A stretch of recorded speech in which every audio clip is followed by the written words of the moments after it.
Todos en algún momento hemos sentido ese vacío extraño que aparece en silencio.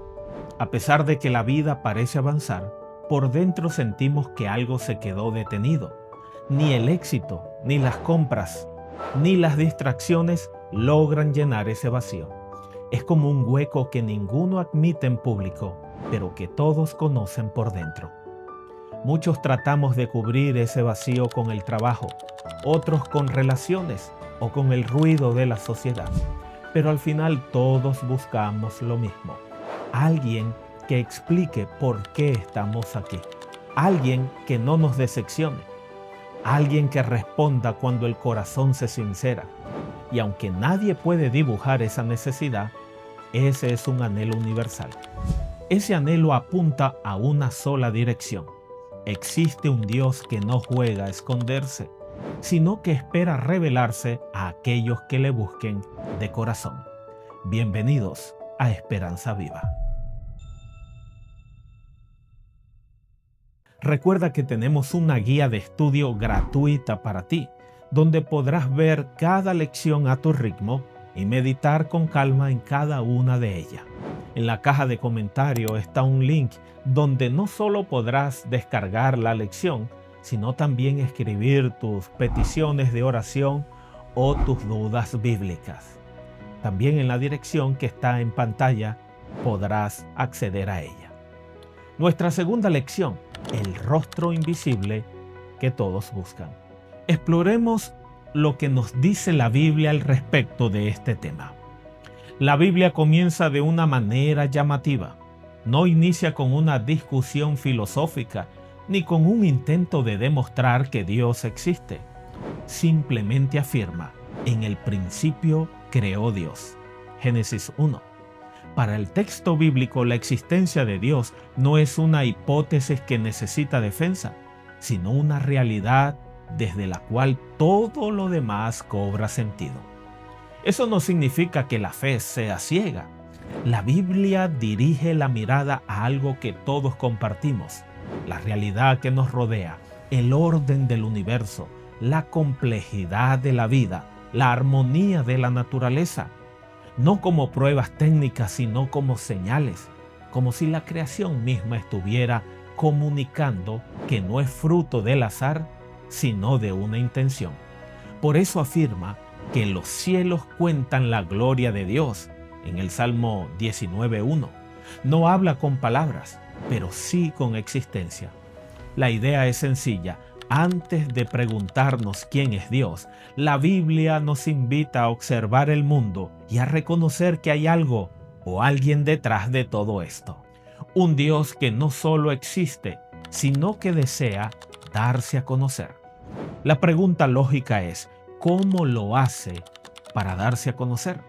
La Biblia presenta 3 caminos principales, los que Dios usa para revelarse al ser humano. El primer camino es el de la naturaleza. El mundo que nos rodea no es silencioso. La belleza, el orden y lo complejo hablan por sí mismo de un diseñador, de algo más grande que nosotros.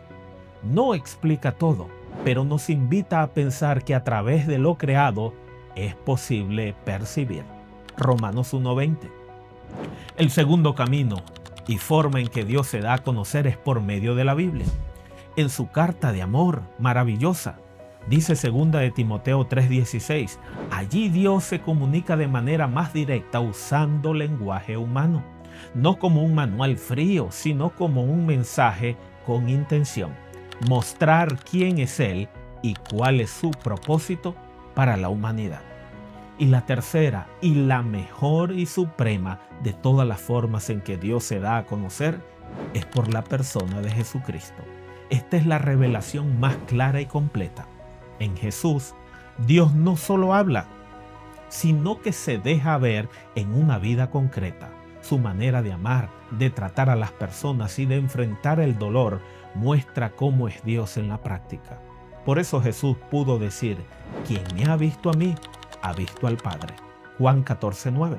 Así que la Biblia no presenta un Dios lejano, sino a uno que se acerca, primero a través de la creación, luego por su palabra y finalmente en una vida vivida frente a los ojos del mundo, la vida de Jesús. Cuando la Biblia habla de Dios, no lo presenta como una fuerza impersonal ni como una energía abstracta. Lo describe como un ser con carácter, con intención y con una manera definida de relacionarse con las personas. Uno de los rasgos más centrales de Dios es el amor, no como un sentimiento pasajero, sino como la base de todo lo que hace. Un amor que busca, que se involucra y que no permanece indiferente ante el dolor humano. El que no ama no ha conocido a Dios, porque Dios es amor. Primera de Juan 4:8. Al mismo tiempo, la Biblia habla de justicia. Dios no es arbitrario ni caprichoso. Le importa lo correcto, la verdad y la dignidad humana. Por lo tanto, la justicia en este sentido no es un castigo frío, sino el compromiso de que el mal no tendrá la última palabra. Justicia y juicio son el cimiento de su trono. Misericordia y verdad van delante de su rostro. Salmo 89:14. Junto a eso aparece la misericordia. Dios conoce la fragilidad humana y responde con compasión. No ignora los errores, pero Él ofrece perdón y una nueva oportunidad. Es un Dios que se acerca al que falla. Nunca lo descarta. Como dice la Biblia, un Dios grande en misericordia y verdad, que es lento para la ira. Éxodo 34:6. Y todo esto está envuelto en santidad, no como distancia o frialdad, sino como pureza moral, coherencia y plenitud. La santidad describe a un Dios distinto al mal, pero cercano al ser humano. Por eso la Biblia en Isaías 6:3 lo llama santo, santo, santo es el Señor. En conjunto, la Biblia presenta a un Dios que piensa, que ama, que siente y que actúa. No un concepto, sino una presencia, una realidad que se mueve a favor de sus hijos y busca restaurar la vida, no dominarla. Dios no se conforma con que sepamos que Él existe. Su interés va más allá. Quiere que lo conozcamos personalmente, no como una idea religiosa, sino como una realidad viva.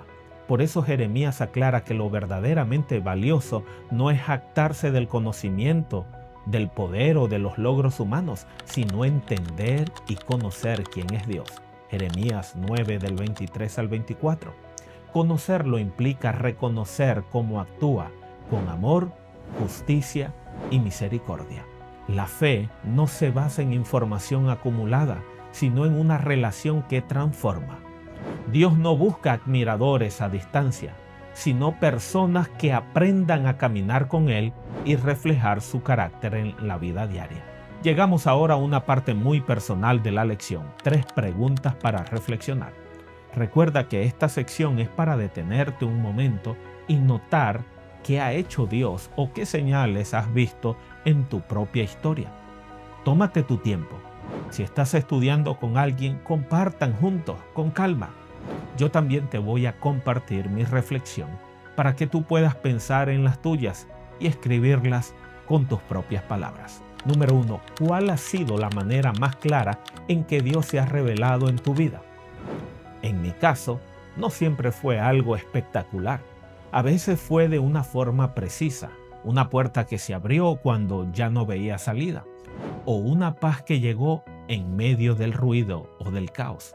Otras veces fue una convicción suave pero firme, como si algo dentro de mí dijera, por aquí no es. Eso también es una forma de revelación. Número 2. ¿Cómo cambia tu relación con Él cuando entiendes que su carácter es amoroso y justo a la vez? Para mí esto lo cambia todo. Si solo pienso en justicia, termino acercándome con miedo. Pero si solo pienso en amor, podría creer que nada importa. Pero cuando entiendo que su amor es real y su justicia también, entonces puedo confiar. Dios no me apoya en lo malo, pero tampoco me abandona cuando fallo. Su justicia no es para destruirme, es para restaurar lo que el mal ha dañado. Y número 3. ¿Qué señales de Dios puedes ver hoy en la naturaleza, la Biblia y en Jesús? Pues en la naturaleza veo orden, belleza y vida, algo que invita a pensar que no somos un accidente sin sentido. Y en la Biblia encuentro una voz que me confronta y me levanta, que me muestra quién es Dios y quién soy yo. Y en Jesús veo lo más claro. Ahora, llegamos a una parte muy importante porque aquí suele aparecer una de las mayores confusiones cuando se habla de Dios. La Biblia afirma con claridad que Dios es uno. No presenta varios dioses, ni una lucha de poderes. Desde el comienzo Israel confesó que el Señor es uno solo, en Deuteronomio 6:4. Pero este Dios único no es una soledad cerrada. Desde el Génesis vemos que Dios habla en plural. Hagamos al ser humano a nuestra imagen. Génesis 1:26. Esto no es una prueba matemática de la Trinidad, pero sí una señal clara de que en Dios hay comunión, diálogo y relación. Más adelante el Espíritu de Dios aparece actuando, creando, sosteniendo y guiando en Génesis 1:2, Isaías 63:10. Cuando llegamos al Nuevo Testamento, esa realidad se vuelve más explícita. Jesús habla de Dios como Padre.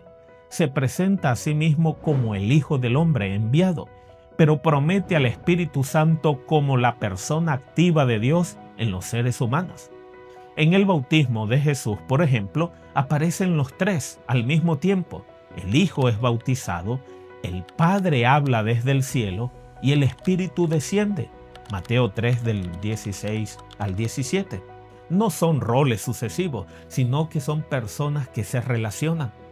Por eso Jesús puede ordenar, bautizar en el nombre singular del Padre, del Hijo y del Espíritu Santo. Mateo 28:19. Un solo nombre, una sola autoridad, un solo Dios, pero una relación real entre tres personas vivientes.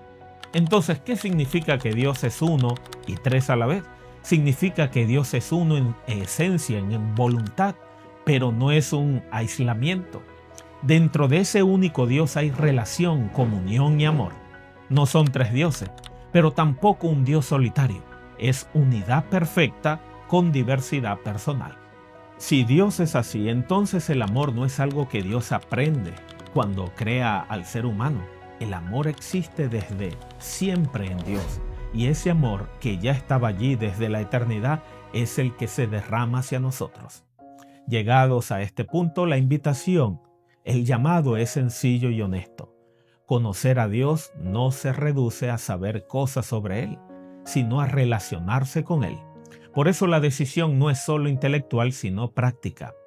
Dedicar tiempo para leer su palabra, hablarle con sinceridad en oración y aprender a reconocer su presencia en lo cotidiano, no en lo extraordinario solamente, sino en las cosas simples de cada día. Así crece un conocimiento real y vivo. En la lección encontrarás una sección de consejos prácticos que abordan preguntas que muchos se hacen hoy. Por ejemplo, ¿por qué algunas personas niegan a Dios y explican el origen de la vida solo desde la evolución y el azar? El texto no evade la ciencia, sino que invita a pensar si la complejidad del universo puede explicarse sin propósito o si detrás de todo hay una causa inteligente. Como lo expresa la Biblia, la creación misma cuenta la gloria de Dios. Salmo 19:1. También se responde a otra confusión común. La naturaleza es Dios. La Biblia es clara en distinguir entre el Creador y su creación. La naturaleza refleja a Dios, pero no es divina, no es Dios. Cuando se confunden ambas cosas, se pierde el enfoque, como lo advierte Romanos 1:25. Hemos llegado al final de esta lección. Pero antes de terminar, vale la pena detenernos en una promesa que resume todo el camino recorrido. La Biblia invita así: conozcamos y sigamos adelante en conocer al Señor. Oseas 6:3. En tu lección encontrarás también una breve evaluación. Tómala con calma. No es un examen para aprobar o reprobar, sino una oportunidad para repasar ordenar ideas y darte cuenta de cuánto has comprendido y cuánto has crecido en este recorrido. Un niño pequeño estaba dibujando en su cuaderno cuando su madre le preguntó: ¿qué haces? Estoy dibujando a Dios, respondió con total seguridad. La madre sonrió y le dijo: pero nadie sabe cómo es Dios. Sin levantar la vista, el niño contestó: pues cuando termine, lo sabrán. La respuesta es ingenua, pero revela algo profundo: el deseo de conocer a Dios. Ese mismo anhelo ha acompañado a la humanidad a lo largo de la historia. Filósofos lo han reducido a una idea. Otros lo han visto como una fuerza impersonal y algunos lo han imaginado como un ser distante que creó el mundo y luego se marchó. Pero el Dios que presenta la Biblia no encaja en esas categorías. No es un concepto abstracto ni un misterio inalcanzable. Es un Dios personal, cercano y real, que ha decidido darse a conocer y relacionarse contigo. A lo largo de esta lección, no se te pidió que apagues la razón ni que aceptes algo por costumbre. Se te invitó a pensar, a observar y a conectar piezas. Y quizás te diste cuenta de algo. La pregunta por Dios no nace del miedo, sino del significado. No aparece cuando todo va mal, sino cuando incluso lo que va bien no termina de llenar. Buscar a Dios no es huir de la realidad, es enfrentarla con más profundidad. Es reconocer que la vida pide algo más que explicaciones técnicas. Pide sentido, dirección, esperanza que no se rompa con el tiempo. Si decides seguir buscando, basta con hacerlo de verdad. Leer, reflexionar, hablar con Dios como se habla cuando ya no se quiere fingir. Ese tipo de búsqueda nunca queda sin respuesta, porque el Dios del que habla la Biblia se ha dado a conocer.